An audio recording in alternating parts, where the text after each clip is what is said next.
Nah, kalau dalam kasus ini, Jokowi ini tesisnya, menurut Nasdem, Jokowi ini adalah seorang pemimpin yang tipikalnya adalah bekerja dan berpikir. Nah, sedangkan Anies, antitesisnya ini, dia adalah seorang yang konseptual dan menuangkan konsepnya ke dalam sebuah kebijakan. Nah, kalau menurut saya ini nggak nyambung, ini bukan dialektika.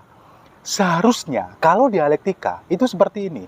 Jokowi ini adalah orang yang bekerja dan berpikir, harusnya Anies ini adalah orang yang tidak bekerja dan tidak berpikir. Harusnya seperti itu. Tapi apa gitu juga ya?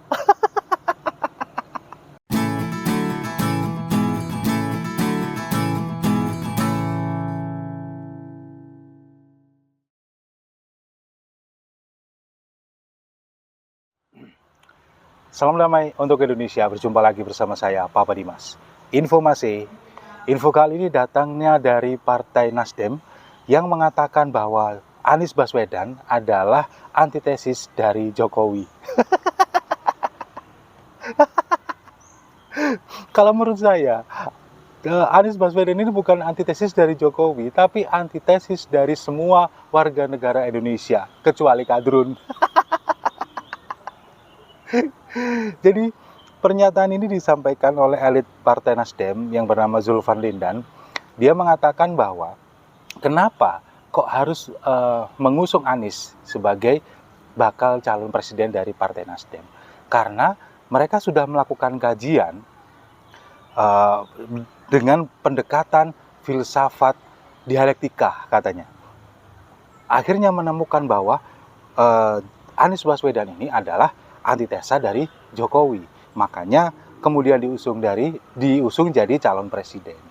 Nah, kalau menurut saya ini bukan ahli komunikasi, bukan ahli komunikasi politik, tapi pernah belajar ilmu komunikasi dan juga pernah belajar juga tentang dialektika yang disampaikan oleh Zulfan Lindan ini, dialektika yang disampaikan oleh Hegel tentang trilogi ini. Ya, saya pernah belajar, alhamdulillah juga selesai, lulus, dan ijazah saya asli. Jangan digugat ya. Jadi kalau dialektika, filsafat dialektika menurut Hegel ini yang disampaikan oleh Zulfan Lindan, ini kan ada trilogi. Ada tesis, ada antitesis, dan sintesis. Nah, menurut Zulfan, menurut Nasdem, Jokowi ini adalah tesisnya. Kemudian Anies ini adalah antitesisnya. Tapi apa yang disampaikan oleh Nasdem ini kalau menurut saya nggak nyambung sama sekali dengan teori dialektika yang disampaikan oleh Hegel ini. Apalagi mereka sudah melakukan kajian berdasarkan pendekatan filosofi dialektika. Nggak nyambung. Jadi saya jelaskan begini. Saya pernah belajar memang. Dialektika ini kan ada trilogi, ada tesis. Tesis ini adalah suatu perkara atau suatu kasus berdasarkan hasil penelitian ilmiah. Kemudian ada antitesis. Antitesis ini adalah yang mengcounter ini, yang kemudian harus berlawanan dengan tesis ini. Jadi ini A, ini B. Nah, kemudian sintesis ini adalah kesimpulan dari mengambil dari tesis dan juga dari antitesis yang kemudian memunculkan sintesis yang baru. Nah, sintesis yang baru ini nanti bisa jadi menjadi tesis lagi, balik lagi ke atas kalau dia punya antitesis, punya sesuatu yang berlawanan. Nah, kalau dalam kasus ini, Jokowi ini tesisnya, menurut Nasdem, Jokowi ini adalah seorang pemimpin yang tipikalnya adalah bekerja dan berpikir. Nah, sedangkan Anies, antitesisnya ini, dia adalah seorang yang konseptual dan menuangkan konsepnya ke dalam sebuah kebijakan. Nah, kalau menurut saya ini nggak nyambung, ini bukan dialektika. Seharusnya kalau dialektika itu seperti ini. Jokowi ini adalah orang yang bekerja dan berpikir, harusnya Anies ini adalah orang yang tidak bekerja dan tidak berpikir. Harusnya seperti itu. Tapi apa gitu juga ya? Nah, menurut eh, Nasdem, tokoh-tokoh yang tesis ini ada pada Prabowo, kemudian juga Ganjar Pranowo, Puan Maharani yang berpotensi nanti kerjanya akan sama dengan Jokowi. Nah, mereka ini ingin sesuatu yang beda, yang antitesis dengan Jokowi. Nah, tapi kalau menurut saya, kalau Jokowi ini tesis, Anies ini antitesis, sintesisnya nggak bakal ketemu, nggak bakal ada. Kalau seharusnya, kalau ingin katakanlah mencocokologikan ini dengan ilmu dialektika yang dipaparkan oleh Hegel, oleh Zulfan Lindan ini, kalau Jokowi ini orangnya bekerja dan berpikir, kemudian Anies ini antitesanya, bahwa dia nggak bekerja dan nggak berpikir, seharusnya kalau Anies ingin menjadi seorang presiden yang sukses, dia harus berpikir dan bekerja seperti Jokowi. Itu sintesanya. Nah, kalau seperti ini kan nggak ketemu. Cuman sebatas Jokowi ini tesa atau tesis, Anies adalah antitesa atau antitesisnya, sangat bertolak belakang. Sintesa atau sintesisnya nggak ketemu, nggak menarik kesimpulan.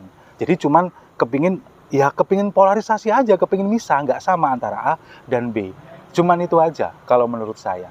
Dan ini buat saya blunder sebetulnya. Apa yang dikatakan oleh Nasdem ini sebetulnya blunder.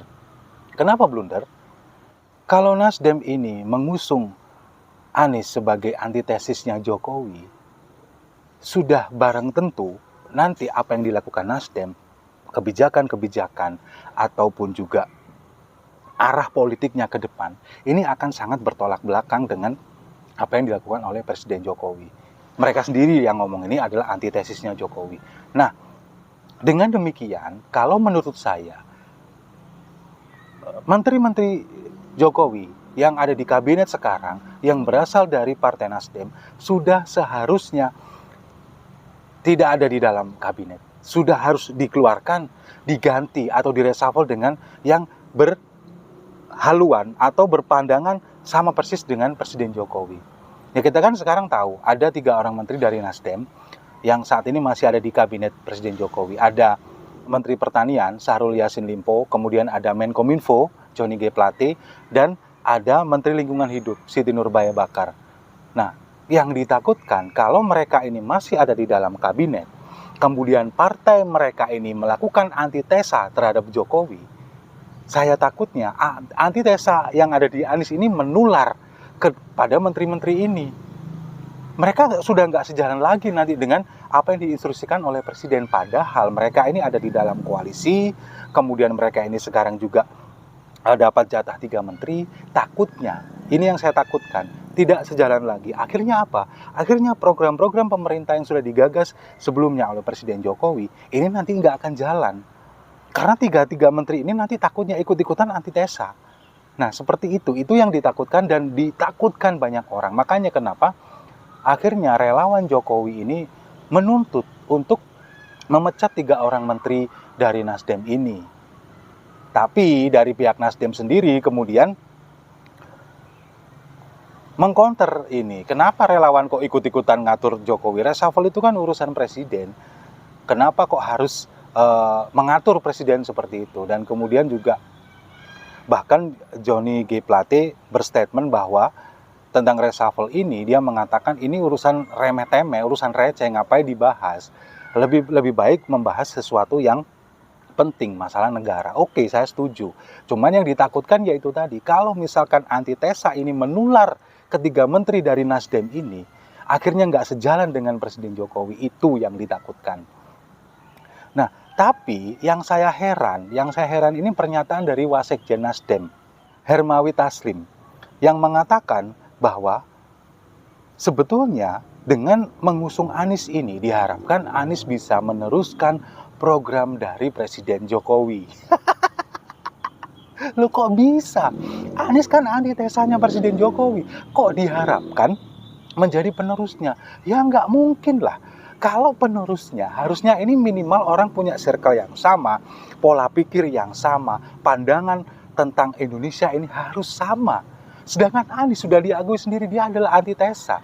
kok bisa diharapkan jadi penerusnya Presiden Jokowi? Sekarang coba lihat aja di DKI Jakarta. Anies ini kan antitesanya Ahok. Dia nggak mau sama sekali meneruskan programnya Ahok. Dia ingin yang berlawanan, pokoknya memang harus berlawanan dengan Ahok. Tapi apa? Coba lihat yang terjadi. Masalah normalisasi sungai, dia nggak mau. Dia maunya naturalisasi sungai. Sungai benar-benar dibiarkan natural, nggak diapa-apain sampai sekarang. Sampai salah satu kali aja dia harus dituntut oleh warganya dulu, digugat dulu, baru dia ngeruk kali itu. Harus dimenangkan dulu oleh PT UN.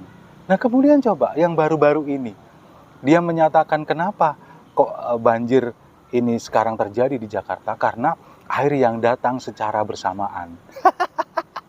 Belum lagi analogi gelasnya.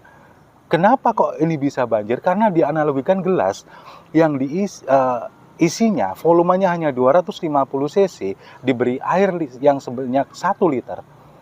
Gimana mau nggak luber? Ya itu benar. Tapi kalau misalkan diterapkan di penanganan banjir di DKI Jakarta, apa yang terjadi? Justru dia malah bikin sumur resapan yang gedenya segede gelas. Buktinya, luber sekarang airnya semua.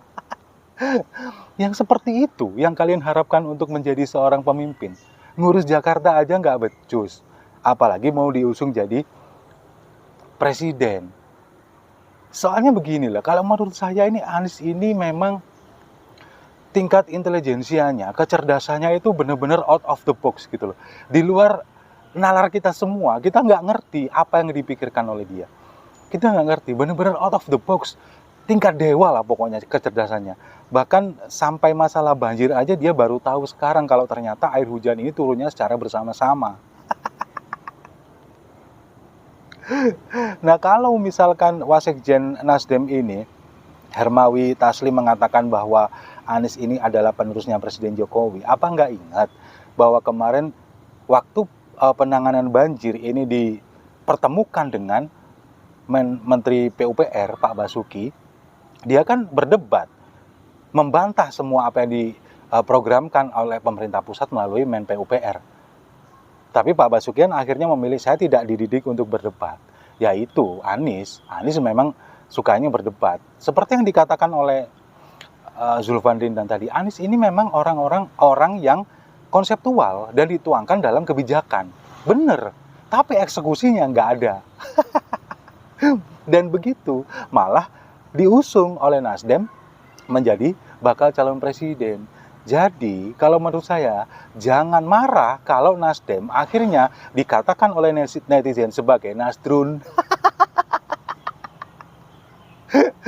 Khusus untuk masalah Nasdrun ini, nanti akan saya bahas di video saya selanjutnya. Saya rasa itu, terima kasih sudah menyimak. Jangan lupa like, komen, dan subscribe. Salam damai untuk Indonesia.